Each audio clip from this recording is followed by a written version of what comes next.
Seahawks at Patriots. The Seahawks are a -3.5 This point one favorite. could be trappy. This is a trap game too. The Patriots have an elite defense, and I think every single week they're going to give their team a chance to win.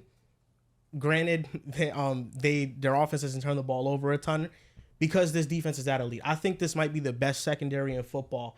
They don't have pressure with their front four. They only had a 22% pressure rate in week 1. But if they can blitz, and they can blitz because they trust their back end. I mean, with Christian Gonzalez, he's going to be a top end corner when he's healthy. Jonathan Jones, Marcus Jones, Kyle Duggar, Jabril Peppers. They have so many guys that can just cover and stick to their assignments like glue. And if this is one of those games where the Seahawks can't protect Geno Smith like that, George Fant is already questionable. He might not play. Abraham Lucas is on a PUP list, so you don't have a serviceable right tackle. Charles Cross did play his best game of his career week 1, and I think he's gonna break out. He's gonna be a good player this year. If the Seahawks can't protect Geno and he turns the ball over, the Patriots can win this game. This is a trap game for them. The Patriots are at home, but I think the Seahawks should win off the strength of their defense because I think that's another great unit that could get after it. There's a part of me that is trying not to be overly moved. I already was considering, Riv. I can't say I wasn't. Really. I'm going New England. Them being at home is definitely intriguing to me. And especially the way... We're here. Yes. Especially with as we rode last week with the Steelers and we looked fucking brilliant. So you know what? Second upset of the pod. Let's do it. Listen, New England starting 2-0. Cool. They couldn't lose 10 straight. Who else was an upset? The Bills. Bills are underdogs. Oh, true. But that one to Not me a is real such one. a coin. Yeah, it's such a coin flip. This one is a real upset. Yeah. If you go Patriots, that's This is real definitely upset. the one when we wake up, we're like, oh shit, Seattle lost. Damn. Because when you go and you break it down, I look at Seattle's offense, and truthfully, I didn't think that it was all world outside of their rush defense. And Kenny Walker right now, if you look, coming into the show, he was a DMP. I looked at how great our secondary played against them. DK Metcalf got shut down by Pat Surtain.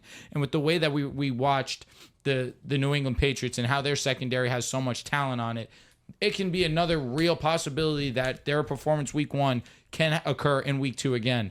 And again, fantasy football, I have a lot of stock in DK. I need him to lock in. I don't know if he's going to have a great performance, truthfully. We saw Ramondre Stevenson. He was excellent versus Cincinnati. I think Seattle's rush defense will be a little bit better, of course, because Cincinnati is one of the worst rush defenses in football.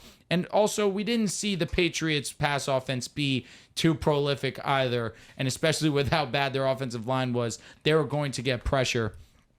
The opposing team the Seahawks are going to get pressure, but I think that defense will hold up enough. I think that they'll be able to control clock and ultimately pull out a very close game, pull off the upset. I'll take the Pats here.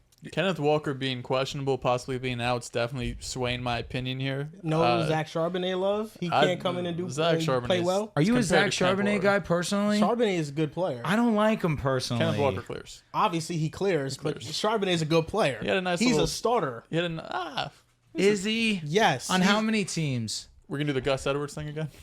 He's probably Like a starter. 4? Maybe? Zach Charbonnet or J.K. Dobbins. JK. Easy. So Jerome if Ford. Charbonnet, Jerome Ford, that's the That's one. not close. That's not close. It's Zach Charbonnet. Is not close. No, Jerome it's not Ford close. isn't a starter. Jerome Ford is inefficient. Well, he's the starter right By now. default. By He default. isn't a starter. Okay. Yeah, no. So Zach Charbonnet would start on the Bengals. Over Zach? Zach Moss is pretty good. Yes. I think Zach Charbonnet is better. I don't know. He got more That's talent. a toss up. That is a toss up. No, I think Zach Charbonnet is really damn good. But I still, think we're talking about bottom of the barrel about start. five So teams you can think start Jaleel McLaughlin or Zach Charbonnet? got that. Zach far. Charbonnet.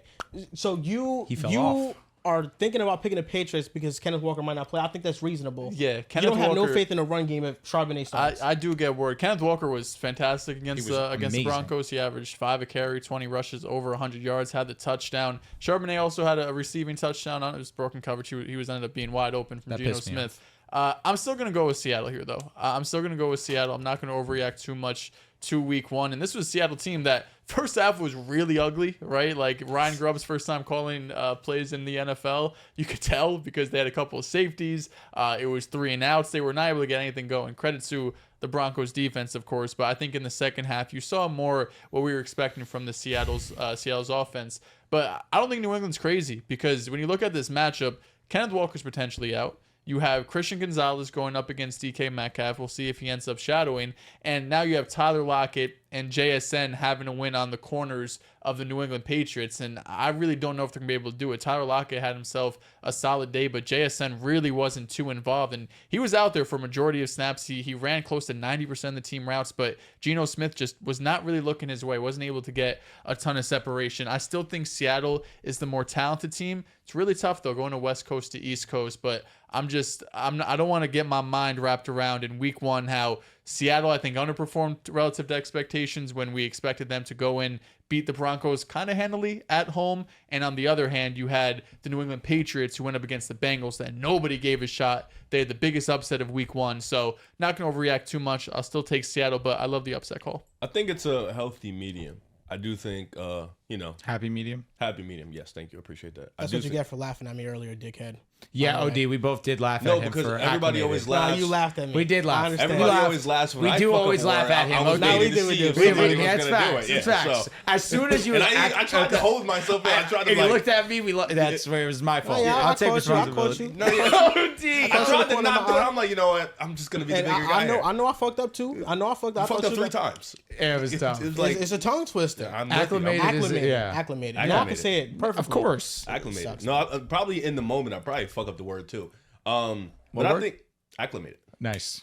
But I think the Patriots, they just give a perfect blend of great defense, not turning the ball over, trust in the run game, play it safe. I do think New England looked great. I was about to say that word. I do think New England looked great against Cincinnati. And I think Seattle, for the most part in that Denver game, was in a dogfight, a really nasty dogfight. And a couple big play Geno, like the big Geno run was dope. Like a couple big plays. Yeah, I know it probably hurt the shit out of you. But a couple big plays from Seattle, and they were able to get the win. But even then, that win was ugly. And in that game, Bo Nix turned the ball over like 2 to 3 times. And I don't think Jacoby is going to do that. So I think if you follow that same game plan, you play elite defense, you keep the ball safe, you trust in the run game, there's a world where New England, I believe, can take this W. And it's not even no slouch, or it's not even no bad remark on Seattle. It's just this defense is so great. You just watch them, like pretty much shut down Cincinnati's offense. I do have New England. I do think this is my upset of the week. I think you need one, and I think this will probably be the one. And I just think because this matchup, New England's defense is great. They don't turn the ball over. Their run game was pretty great. I think that'll continue. So I got New England winning this one.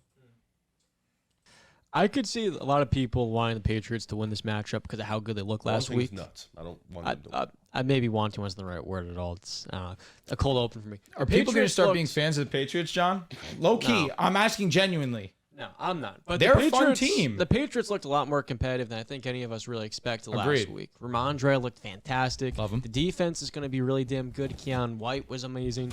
And I could see them making this game close because the Seahawks do have a lot of injuries. Tyrell Dodson did not practice. Uchenna Nwosu's doubtful. And then, of course, there's guys all over their offense that are questionable. But at the end of the day, I still think the Seahawks offense can get better and will look a lot better and more explosive. And when a game does start to become more passing-driven, this Patriots offense does not have the juice to keep up. They beat Cincinnati last week, having 100 more rushing yards. I don't expect that to happen, even if Zach Charbonnet does play, because I like him a good bit. So I've got the Seahawks winning, but I could see some people wanting to see the Patriots or expecting the Patriots to make this a more competitive game. The Patriots already upset the Bengals, so I think from now on they're always kind of like an upset watch type of team, depending on the matchup. And they do match up well with the Seahawks. This team really becomes dangerous when Drake May starts to start. For sure. That's when. Because he is able to create explosive plays with his arm in a way that Jacoby Brissett is just not able to do. And when he does start, I am going to be tuning into the Patriots because they're going to play some great football. They excited. are. And they're home. And that's why this year I predicted the Patriots to finish 5-12, not a crazy good record. And people were like, where are the 5 wins coming from? But their defense can keep them in almost every single game. I think if the Seahawks just tackle well, they will beat them, though. Because when you look at how the Bengals lost, yards before contact, Ramondre just had 0.1. He just had 4 to 5 yards after contact. He was breaking tackles left and right. Lou Anarumo said that the Bengals missed 14 to 15 tackles against the New England Patriots. And based off all the reports that I've gotten from the Seahawks and how Mike McDonald has handled his practices in training camp, they have played a physical style defense and they have practiced really hard to where they're a good tackling team. And if they can just tackle well and not allow Ramondre to get those yards after contact, I think their defensive line could push the Patriots offensive line, and that's how they can win this game because they just won't generate enough chunk gains. I was saying this, and listen, without Belichick, no Brady. No one hates the Patriots or has any reason to really hate the Patriots right now. So honestly, I want to see them do well and succeed, especially with the rookie head coach and Gerard Mayo. Jacoby Brissett has been a journeyman, but obviously he's a pro's pro. And when Drake May steps in there, now things really get exciting. They've got some nice young pieces on this squad, an amazing defense. So it's definitely one that I'm keeping an eye on for sure. And I think they're going to beat Seattle this week.